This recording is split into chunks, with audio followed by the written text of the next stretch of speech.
entregada la medalla del Parlamento de Navarra. Este año la máxima distinción de la institución ha sido para el sector primario. La Cámara Foral reconoce así la importancia que tiene la producción tanto agrícola como ganadera para la economía de nuestra comunidad. Se llama Enrique y es agricultor de Baratxuain. Itxaso es ganadera en Narvarte. Ambos han representado a un sector, el primario, aplaudido hoy institucionalmente en el Parlamento. La medalla que ambos han recogido simboliza el reconocimiento a unos profesionales tan esenciales como comprometidos a pesar de las enormes dificultades que llevan tiempo padeciendo. Pandemia, inundaciones, incendios, sequías.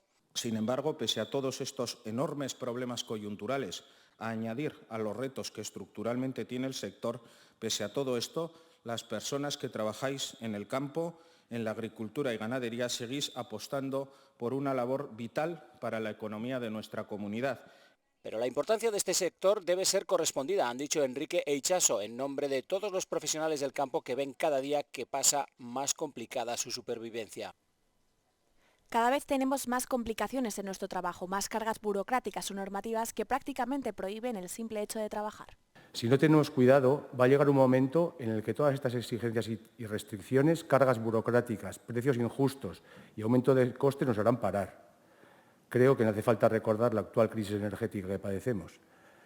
De norte a sur, el campo navarro ha agradecido el gesto institucional de la Cámara, pero han puesto de manifiesto la importancia de un sector, como se ha dicho, vital para la prosperidad de Navarra.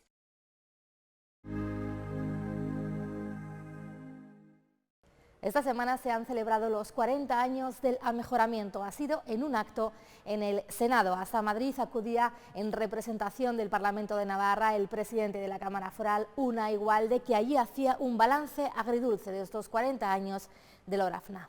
Es un momento en el que hay que hacer balance, ¿no?, de lo que han sido estos 40 años de reforma y mejoramiento. Yo creo que hay un conjunto de partidos políticos que consideran que pues hay todavía aún mucho que hacer en cuanto a desarrollo del autogobierno, que la propia ley que hoy cumple 40 años no se ha culminado, no se ha desarrollado en su integridad, y eso es algo que recurrentemente en el Parlamento se ve, y por lo tanto, que los motivos de celebración son relativos. Más allá de eso, yo creo que el conjunto de las instituciones, como invitadas a este acto, pues debemos estar, pero pues con diferentes balances. Digamos que es un balance agridulce, ¿no?, el de estos 40 años de la Orafna. Y yo lo que sí diría es que, pues más allá de la celebración, deberíamos acometer, hubo unas jornadas en este sentido en el Parlamento de Navarra este año, esa necesaria reforma, porque es necesario que después de 40 años pues alimentemos, actualicemos competencialmente y pongamos una Orafna en vistas ya al siglo XXI.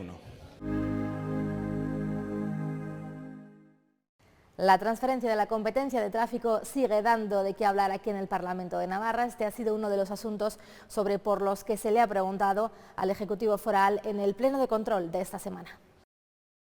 El traspaso de las transferencias de tráfico a Navarra vuelve a centrar el debate en el Parlamento Foral, un acuerdo pactado por el Gobierno de España y EH Bildu y que se materializará antes de terminar esta legislatura. Negociación que, recuerda al Gobierno Foral, no significa la retirada de la Guardia Civil de Navarra. Nosotros vamos a seguir defendiendo que sea la Policía Foral quien ejerza estas competencias, y eso es compatible con la presencia de la Guardia Civil en nuestra comunidad. Un acuerdo que para Navarra Suma no es más que una manera de traicionar a los agentes de la Benemérita en la comunidad foral. Un cuerpo que se ha dejado la vida de al menos 200 compañeros que fueron asesinados por defender la libertad y la democracia. Palabras que no han sentado bien a la presidenta del Ejecutivo navarro. Que no mienta, no mienta. Y, por cierto, no instrumentalice el dolor ajeno como lleva haciendo toda la legislatura. Vergüenza, señor Esparza, vergüenza. Esparza, por su parte, hace una petición a Chivite. Yo lo que le voy a pedir es que repiense las cosas, que se replantee cuál va a ser su posición. El traspaso de las transferencias a Navarra es una negociación histórica de gobiernos forales formados por diferentes siglas. Según el Ejecutivo, el problema no es haber conseguido el acuerdo. Y ahora lo que les molesta es que sean otros gobiernos, que no ustedes, quienes lo vayan a conseguir.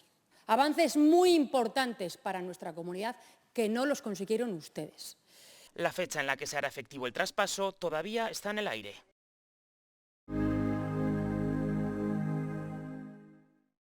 ¿Qué tal, Pablo Azcona? Muy bien, ¿tú?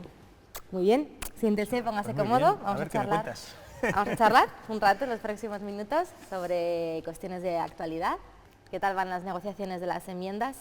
Bueno, pues ahí estamos ya en la recta final y yo creo que llegarán a buen puerto. ¿Qué valoración hace en general, aunque ya sé que es un proyecto complejo, pero de este proyecto de presupuestos que ha llegado aquí a la Cámara Foral? Sí, pues es un proyecto de presupuestos que el Gobierno ya envió al Parlamento y que abordaba en las cuestiones fundamentales. Yo creo que tenemos que abordar una crisis, arrastramos, ¿no?, todavía la salida de la crisis pandémica y también pues una crisis actual, social y económica, que además se acrecenta con la guerra y con el tema de los gastos energéticos, ¿no? Yo creo que los presupuestos van a poder abordar esas cuestiones y esa es la intencionalidad del Gobierno y así lo vemos. Ahora desde el Parlamento con propuestas y consenso con otros grupos parlamentarios intentaremos incidir en lo que cada grupo, en este caso Geroa Bai, en el ámbito sectorial y territorial quiere incidir. En ese sentido, el grueso de las enmiendas parciales que ustedes presentan están en torno a cohesión territorial, ¿no?, que precisamente es el departamento del que usted es portavoz. ¿Qué es lo que se quiere conseguir con esas enmiendas? Bueno, como bien dices, de los 4,3 millones de los que Geroa Bai va a poder manejar en enmiendas en estos presupuestos generales y aquí en el Parlamento, 3,2, prácticamente un 70%, se va a destinar a trabajo municipalista, ¿no?, a trabajo con los ayuntamientos. Claro, esto es un amplio campo, ¿no?, de acción, porque los municipios, que son la herramienta más cercana y la institución más cercana al ciudadano, tienen muchas competencias y ahí es donde queremos entrar a colaborar, sobre todo como la fórmula de poder incidir en la política y en la acción política desde el territorio y de la forma más eficaz y eficiente, que es trabajando con los ayuntamientos. ¿Qué es lo que necesitan ahora mismo los ayuntamientos? Sí, hay ayuntamientos que tienen diferentes retos, ¿no?, pero en general el ámbito municipalista en Navarra, el reto, por ejemplo, el reto demográfico o, por ejemplo, la movilidad o la transición energética no puede entenderse sin la acción municipalista y yo creo que Geroa Bai, en un trabajo iniciado en los últimos años y con esa visión, va a incidir. Lo que queda pendiente para la próxima legislatura es el reto de cambiar el mapa de la administración local, reformar ese mapa, que no ha sido posible esta legislatura. ¿Qué problemas hay en torno a eso? Bueno, desde luego ya se ha avanzado en la parte de financiación, que es muy importante. Ya se dieron pasos en la legislatura pasada en un nuevo modelo de financiación y ahora se ha llegado a un amplio consenso para poder incentivar la financiación de las entidades locales que, como digo, tienen en sus manos y en sus competencias pues un montón de servicios básicos y de garantizar derechos a la ciudadanía que no podemos dejar de financiar, ¿no?, como no puede ser de otra forma. Ese paso se ha dado, estamos satisfechos y razonablemente satisfechos con ese paso dado en la financiación, pero ahora falta otras dos cuestiones. Primero, hay que clarificar las competencias de los ayuntamientos, algo que viene vamos a decir, denunciándose por los propios ayuntamientos hace más de 40 años y sobre todo hay que reorganizar algo. Creo que hay consenso en la decisión de que hay que reorganizar el ámbito supramunicipal. Hay una ley en vigor que fue aprobada la legislatura pasada y que en estos momentos no se está desarrollando porque hay grupos en este Parlamento, unos que abogan por la derogación, como puede ser en este caso Navarra Suma de esa ley, y otros como el Partido Socialista que no llega a dar el paso del cumplimiento de esta ley. Nosotros creemos que es fundamental para conseguir los retos del mundo local reorganizar el mapa local tal y como está en la ley. Carreteras, ¿habrá dinero en los próximos presupuestos para hacer todas las reformas que se tienen que hacer en las carreteras navarras? Sobre carreteras también se ha debatido mucho esta legislatura y sobre todo no solo sobre las necesidades que están tasadas, estaban tasadas ya en otras legislaturas, el propio UPN tenía un plan de carreteras que no fue capaz de cumplir, es más, incumplió en un 92% y eso evidentemente no se puede volver a repetir. ¿Y por qué se ha incumplido? Pues porque no ha habido un plan de financiación para ello, ¿no? Y desde luego la receta que ya hemos vivido anteriormente como gobiernos de UPN y de Partido Popular aquí en Navarra, que es la de instaurar, mejor dicho, peajes en sombra y dejar de financiar la red de carreteras en su conjunto, no puede volver a ser. Yo creo que ha habido una reflexión interesante, importante, con los grupos mayoritarios de esta Cámara, todos, excepto Navarra Suma, hemos llevado al consenso de que de volver a redactar las necesidades de esas carreteras, que son de más de 1.000 millones, estamos hablando de 1.300 millones de euros, casi nada, y de buscar un modelo de suficiencia financiera para ellos. Y para ello la creación de una sociedad pública que gestione las vías de alta capacidad es fundamental. ¿Qué va a pasar con la conexión con la Y vasca? Porque siguen teniendo ahí una importante discrepancia con su socio, con el Partido Socialista, que sigue apostando, parece ser, por esa opción de Vitoria frente a la de Ezquio, por la que apuestan ustedes. Sí, nos sorprende el cambio de posición, ¿no? Porque hasta prácticamente julio de este mismo año, teníamos una postura común entre todos los grupos que apostamos por esta infraestructura, ¿no? Además, el propio Gobierno de Navarra alegó al Estado, ¿no?, la conexión por Ezquio como una salida que daba más garantías a la salida de mercancías por Navarra, ¿no? El cambio de postura del Partido Socialista en este caso, lo hemos hecho en preguntas parlamentarias y también en diferentes comisiones, entendemos que tiene que estar sustentada en algún nuevo dato que no conocemos, porque con los que conocemos la alternativa más razonable parece la de Ezquio. Si simplemente tiene una motivación sobre el coste de la infraestructura, es verdad que es algo más costosa la inversión por Ezquio, si solo tiene ese parámetro y no tiene otros como puede ser el tránsito ferroviario o la salida de mercancías, pues para nosotros será un error que saldrá caro. ¿Y qué pasará si finalmente el Gobierno central y el Gobierno de Navarra apuestan por Vitoria? ¿Cuál será la postura de Geroa? Nosotros hemos dicho, con lo que tenemos encima de la mesa y con los informes también ya redactados y con las alegaciones del propio Gobierno de Navarra, a las cuales el Partido Socialista estaba de acuerdo, a día de hoy todavía la página web del propio departamento sigue hablando de la opción Ezquio. Por tanto, con lo que tenemos encima de la mesa, los datos que tenemos claro que esa salida tiene que ser por Ezquio. Si, como resultado de los nuevos estudios que tardarán un año que se tienen que hacer, o si el Partido Socialista tiene algún dato, o el Gobierno o el Ministerio tiene algún dato que desconocemos, eso no podemos dar la opinión al respecto, pero ahora mismo, con lo que hay encima de la mesa, la salida por Ezquio es la que se ha venido apostando y, desde luego, como digo, si el cambio de posición atiende exclusivamente al coste económico que depende del Estado y que Navarra, hay que recordar, ha participado del 1,6 de la infraestructura ferroviaria del conjunto del Estado solidariamente, a la hora de hacerlo en Navarra, si estamos solo con ese parámetro, nos saldrá caro.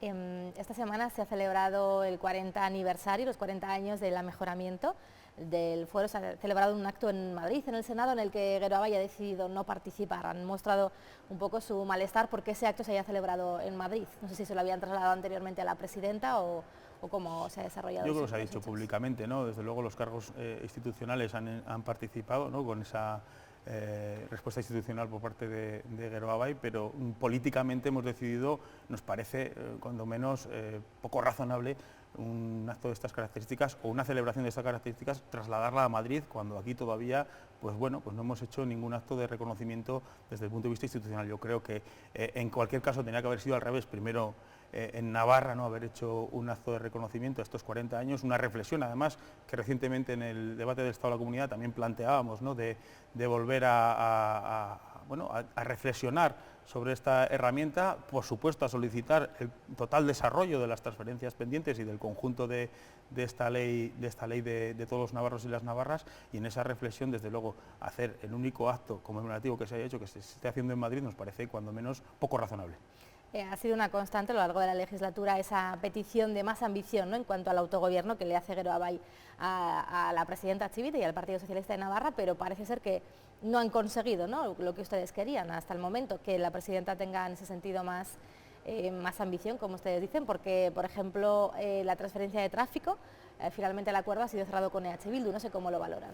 Sí, bueno, yo creo que la transferencia de tráfico ya casi, sonroja un poco, ¿no?, después de los últimos años y de diferentes anuncios de acuerdos. El primero, recordamos, cuando la presidenta Barcos, nuestra compañera Uxue Barcos, tuvo la primera reunión con Pedro Sánchez, ya hubo un compromiso de esa transferencia inmediata, ¿no?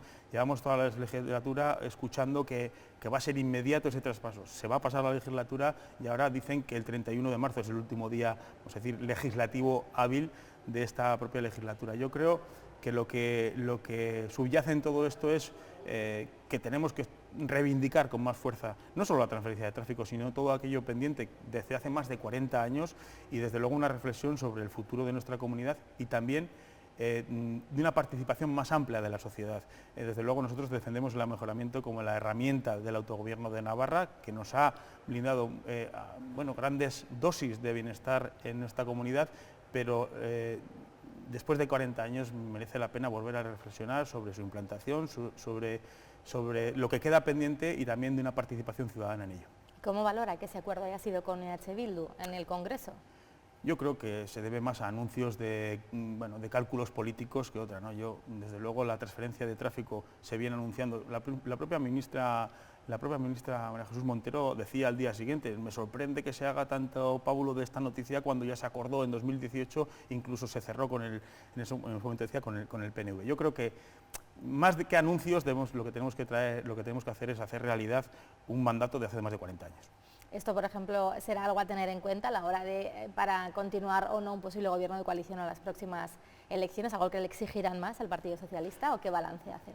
Bueno, hacemos un balance razonablemente positivo de una legislatura que ha estado marcada en su primera parte por una crisis pandémica sin precedentes en la que hubo que responder, y yo creo que se hizo desde el propio Parlamento de forma unánime, casi todo al principio salía en unos momentos excepcionales en todos sus sentidos, y desde luego lo que tenemos que exigir ahora ya y a futuro al Gobierno de Navarra es que volvamos a incidir en ese cambio de modelo que ya era necesario antes de la pandemia, que se está viendo recrudecido por esta crisis energética, y ese modelo de soberanía energética, de capacidad de autogobierno que seguro, como nos ha traído en estos 40 años, el agrandarlo, ensancharlo, nos traerá bienestar a los navarros y a las navarras. O sea que sería una fórmula que ahora mismo repetirían tal y como está.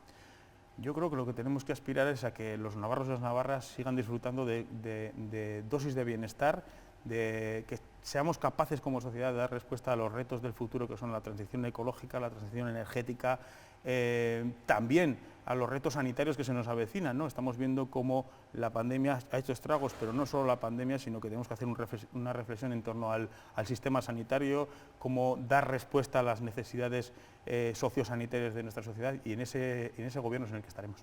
En ese sentido, esta semana han pedido que el remanente que prevén que pueda haber de esa actualización del convenio económico se destine a las listas de espera en sanidad.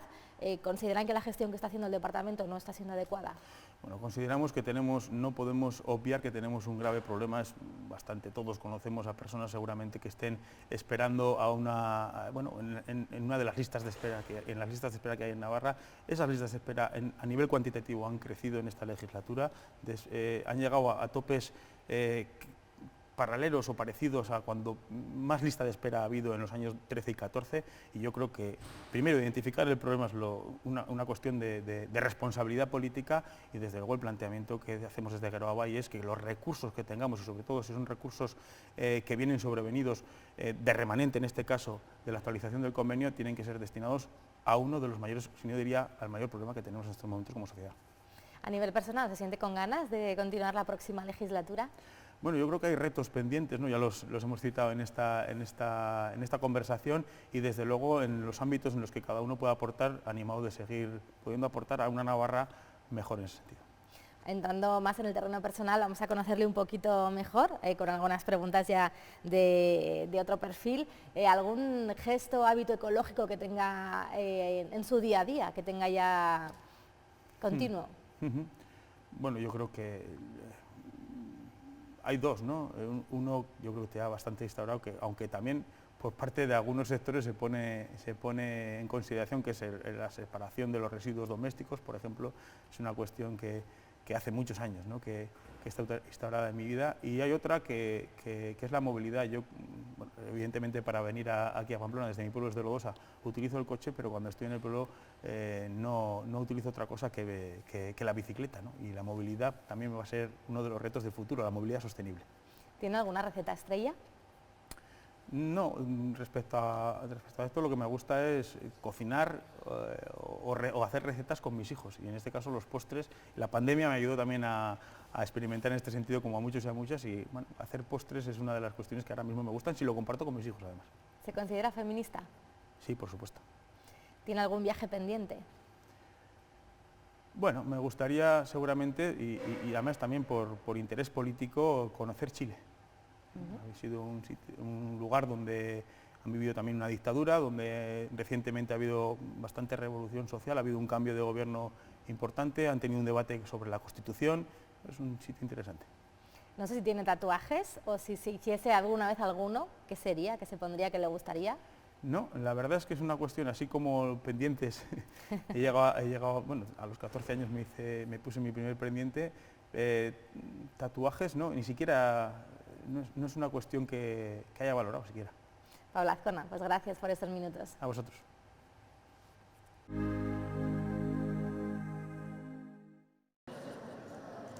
El Parlamento de Navarra se adhería esta semana a la conmemoración del Día Mundial de la Lucha contra el SIDA. El atrio del Parlamento acogía un acto con presencia de los grupos y también de las asociaciones SARE y la Comisión Ciudadana Antisida, bajo el lema Visibilidad y Dignidad. El presidente de la Cámara, Unai Ugalde, abogaba por seguir trabajando para lograr una generación libre de VIH, diagnósticos más rápidos y políticas de prevención. Tras 41 años de epidemia es necesario seguir trabajando en la prevención combinada. El diagnóstico precoz y el inicio temprano del tratamiento son las mejores herramientas para preservar la salud de las personas y prevenir la transmisión. El Parlamento de Navarra apuesta por seguir avanzando en la implementación de las medidas recogidas en el Pacto Social por la no discriminación y la igualdad de trato asociada al VIH. Algo que compartían los afectados, quienes también ponían el foco en la necesidad de acabar con el estigma y la discriminación, especialmente en el caso de las mujeres. Aquí en Navarra llevamos ya más de 35 años de movimiento asociativo, siendo en el Estado español la segunda comunidad autónoma en tener una respuesta asociativa a la pandemia del VIH.